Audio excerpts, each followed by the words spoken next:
রঙিন পাতার গাছ খুঁজছেন, কিন্তু সময়ের অভাবে গাছ লাগানোর ইচ্ছা তো আছে, কিন্তু গাছটিকে লাগানোর পর গাছটি আদৌ বাঁচবে কি না, কীরকমভাবে দেখাশোনা করতে হবে, কী সার দিতে হবে সেটি ভাবছেন। আদৌ সব করার পর দেখাশোনার অভাবে যদি গাছটি মারা যায় সেটার জন্য ভয় পাচ্ছেন, তাহলে এই ভিডিওটা আপনার জন্য।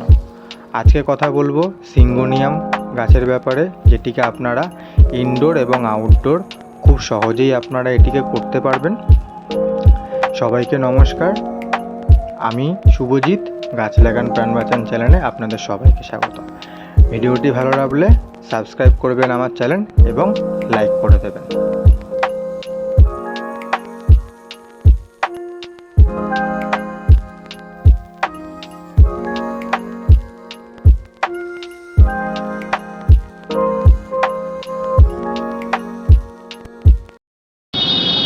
হে গাইস, সবাইকে নমস্কার। আবার চলে এসেছি একটা নতুন ভিডিও নিয়ে। গাছ লাগান প্রাণ বাঁচান চ্যানেলে আপনাদের সবাইকে স্বাগত।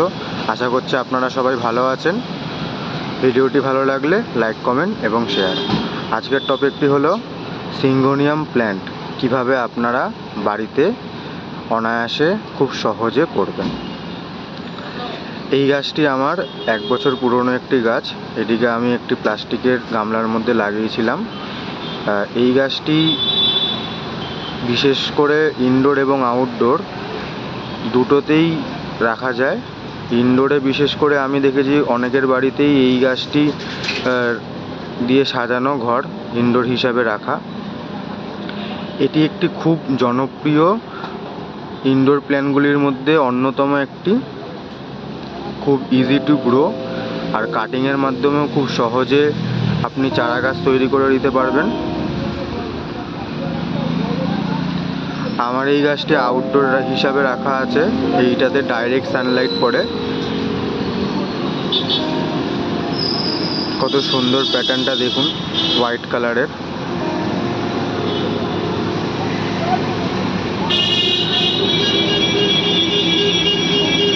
গাছটিকে আনার পর আপনারা হাতের সামনে যে কোনো মাটি, যারা বাইরে করবেন বলে ভাবছেন, হাতের সামনে আপনারা যে কোনো মাটি, আপনাদের গার্ডেন সয়েল যে কোনো প্রকারের, সেই গার্ডেন সয়েলের মধ্যে আপনারা এই গাছটিকে রোপণ করতে পারেন।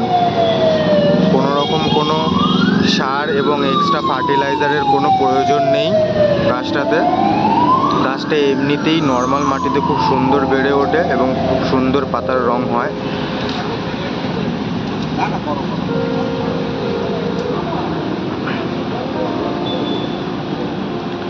মাটির কোনো এইখানে আপনারা কোনো ঝামেলায় যাবেন না। আর যে সকল বন্ধুরা ভাবছেন যে একটুখানি ঘরের মধ্যে অর্থাৎ ইনডোর হিসাবে প্ল্যান্টটিকে রাখবেন, তারা মাটির মধ্যে নর্মাল মাটির সঙ্গে 1-2 মুঠো কোকোপিট মিশিয়ে আর কি গাছটিকে রোপণ করবেন, যাতে একটুখানিতে গাছটির ময়েসটা একটুখানি বজায় থাকে। আর এই গাছটার জল সেরকম আমি বলবো যে গরমকালে আমাকে একটুখানি 2-3 বার জল দিতে হয়েছিল, যা অত্যাধিক গরম পড়েছিল। তাছাড়া আমাকে এই গাছটিতে সেরকম জল দিতে হয় না, কারণ বেশি জল দিলে গাছটা গোড়া পচে গিয়ে গাছটা মরে যায়। আর গাছটার ড্রেনেজ সিস্টেমটা আপনারা খুব ভালো করবেন। গাছটি আপনারা 6 থেকে 8 ইঞ্চি টবের মধ্যে থেকে শুরু করতে পারেন। এবার যত বড় হবে তত গাছটিকে আপনি বড় জায়গায় ট্রান্সফার করে দেবেন। আর মিনিমাম আপনারা 6 থেকে 8 ইঞ্চি টবের মধ্যে গাছটিকে লাগাবেন, যাতে একটুখানি গাছটাকে কাটছাট করে বুশি করতে পারেন। আর আপনারা বন্ধুরা এই গাছটিকে হ্যাঙ্গিং হিসাবে, যেরকম মানি প্ল্যান্ট, পার্পেল হার্ট, এই প্ল্যান্টগুলো যেরকম হ্যাঙ্গিং হিসাবে রাখে, সেরকমভাবে আপনারাও এই সিঙ্গোনিয়াম গাছটিকে হ্যাঙ্গিং হিসাবে রাখতে পারেন। কিন্তু জায়গাটা একটু বড় দরকার, মানে যে হ্যাঙ্গিং পটটা একটু বড় দরকার, কারণ এই লিফগুলো একটু বড় জাতীয়, ওই জন্য হ্যাঙ্গিং পটটা একটু বড় জাতের দরকার। আর মাটির তো বললামই আগেই যে কোনো যে মাটির মধ্যে এইরকম কোকোপিট খালি দেওয়ার জন্য। আর মাটির আলাদাভাবে কোনো এই গাছটার সার লাগে না। মাটি তৈরি করার সময় আপনারা আলাদাভাবে কোনো সার দেবেন না, সার এই গাছটার লাগে না। আর দিলে আমি বলবো শুধুমাত্র গোবর সার দেবেন, এছাড়া অন্য কোনো এক্সট্রা ফার্টিলাইজার এই গাছটার দরকার প্রয়োজন পড়ে না। Easy to grow.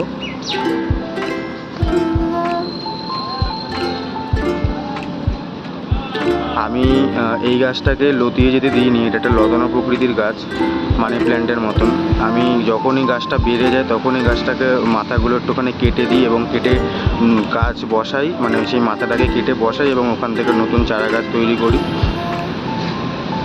আর আপনারা এইটা সূর্যের আলোর ব্যাপারটায় আসি এবারে। আপনারা যখন এই গাছটিকে আনবেন তখন এই গাছটিকে একটা শেডের তলায় রাখার চেষ্টা করবেন। আমি এখানে এই গাছটিকে ডাইরেক্ট সানলাইটে রেখেছি আউটডোর হিসাবে, ওই জন্য পাতার রঙগুলো একটুখানি ফেড হয়ে গেছে, আর কোনো সমস্যা আমি দেখতে পাইনি এই গাছটার। আপনারা এটাকে ডাইরেক্ট সানলাইটেও রাখতে পারেন, কিন্তু খালি এই পাতার এই সমস্যাটা হবে যে কালারটা একটু ফেড হয়ে যাবে। দেখুন এই পাতাটা কিন্তু এখনও ফেড হয়নি, এটাও এরকম হয়ে যাবে।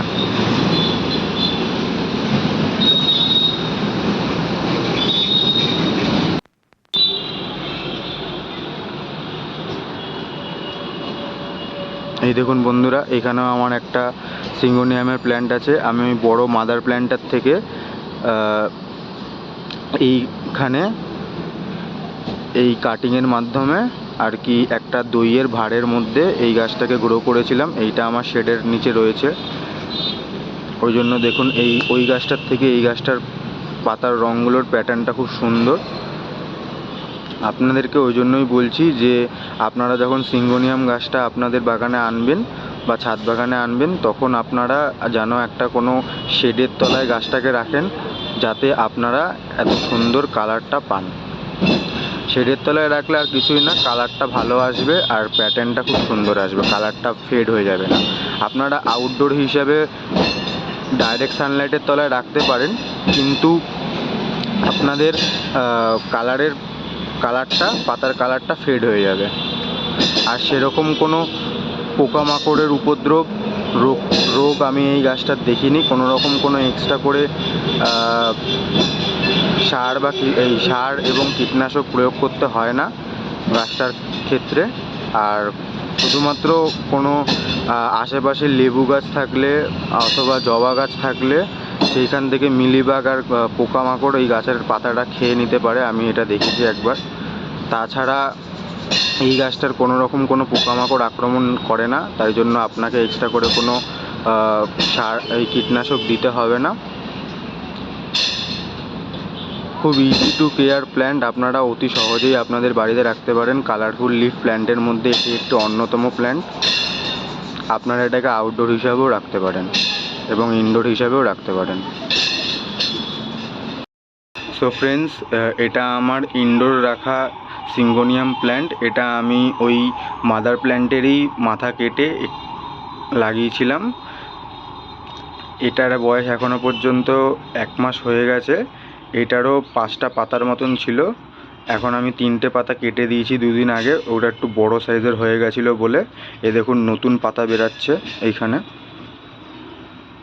আপনারা যারা ইনডোর হিসাবে এই প্ল্যান্টটিকে গ্রো করবেন, তারা একটা জিনিস মাথায় রাখবেন, টবে যে কোনো রকমের মাটি, আপনার হাতের সামনে যেই মাটি থাকুক না কেন, সেই মাটি এবং 1 মুঠো কোকোপিট মিশিয়ে আপনারা গাছটিকে প্রতিস্থাপন করবেন। কারণ ইনডোর হিসাবে রাখলে একটুখানি গাছটাকে ময়েসটা বেশি দিতে হয়, নাহলে গাছটা পাতাগুলো শুকিয়ে মারা যায়। আর ড্রেনেজ সিস্টেমটা খুব ভালো করবেন, নাহলে গাছের গোড়ায় জল জমে গাছটা মারা যাবে। আর আপনারা যদি ভাবেন যে গাছটাকে লতিয়ে করবেন, তো লতিয়ে রকম লতানোর মতন আপনারা স্পেস দেবেন, অবশ্যই গাছটা সুন্দর লতিয়ে যাবে। আর যদি আপনারা চান যে বুশি করে রাখতে, তাহলে গাছটাকে কাটছাট করে রাখবেন ইনডোরে, তাহলে গাছটা একটা সুন্দর বুশি লুক নেবে এবং দেখতেও সুন্দর লাগবে। এই দেখুন বন্ধুরা, আমি এইখানে এই জানলার পাশে রেখেছিলাম, এরকম হালকা আলো পড়ে গাছটায়।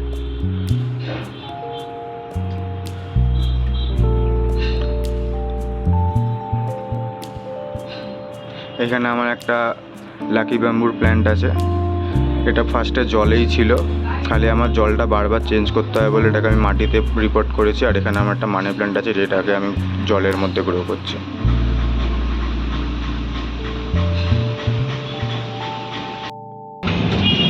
সো গাইজ আমি আরেকবার র্যাপিডলি আপনাদেরকে বলে দিচ্ছি,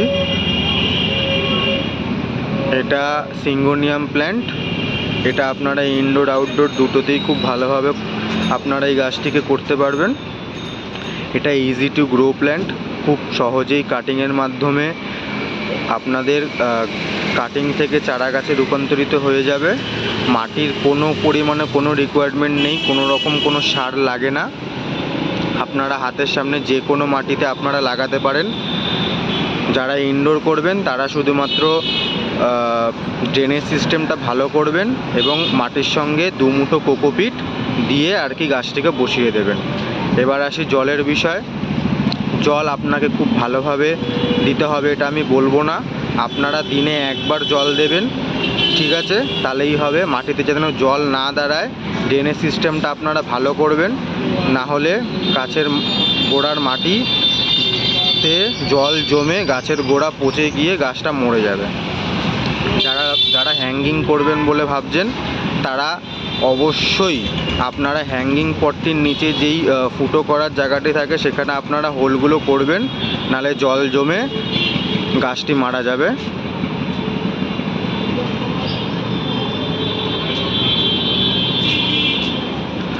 আর যারা আপনারা ভাবছেন যে গাছটিকে হ্যাঙ্গিং হিসাবে করবেন তারা একটুখানি বড় পটে গাছটিকে লাগাবেন, সেখানেও আপনারা 1 থেকে 2 মুঠো কোকোপিট ইউজ করতে পারেন, কোনো অসুবিধা নেই। আর এই গাছটিকে যদি আপনারা যেরকমভাবে লুক দিতে চান সেরকমভাবে আপনারা লুক দিতে পারেন। আপনারা বুশি করতে চাইলে আপনারা মাথাগুলোকে কয়েকদিন বাদে বাদেই কেটে দেবেন, দেখবেন গাছটি ঝাঁকড়া হয়ে গেছে। এবং যারা লতানো হিসেবে পছন্দ করছেন গাছটিকে করতে, তারা গাছটিকে যেরকম আছে সেরকম এনে লাগিয়ে দেবেন, গাছটি দেখবেন খুব সুন্দর একটা লুক নিয়ে নেবে। আর কোথায় রাখতে হবে? শেডের তলায় রাখতে হবে, একটি বড় গাছের তলায় বা শেডের তলায় আপনাকে এই গাছটিকে রাখতে হবে, নাহলে ডাইরেক্ট সানলাইটে রাখলে এই রকম পাতাটা জ্বলে যাবে। ডাইরেক্ট সানলাইটেও আপনারা রাখতে পারেন, কোনো অসুবিধা নেই। গাছটাকে 2 থেকে 3 ঘন্টা একটুখানি সুন্দর ইনডাইরেক্ট সানলাইট পেলেই গাছটার যথেষ্ট, বেশি সানলাইটের রিকোয়ারমেন্ট নেই গাছটার। আর ডাইরেক্ট সানলাইটে রাখলে এই রকম পাতার কালারটা ফেড হয়ে যাবে, এই রকম থাকবে না, এই রকম থাকবে না, এই রকম ফেড হয়ে যাবে। আর কোনো রকম কোনো এক্সট্রা ফার্টিলাইজার সার এই গাছটাতে প্রয়োগ করা হয় না, নর্মাল মাটিতেই খুব সুন্দর বেড়ে ওঠে। তো গাইজ, ভিডিওটি ভালো লাগলে লাইক, কমেন্ট এবং শেয়ার। আবার দেখা হচ্ছে পরের ভিডিওতে। আর সাবস্ক্রাইব করুন আমার চ্যানেল। আবার দেখা হচ্ছে পরের ভিডিওতে।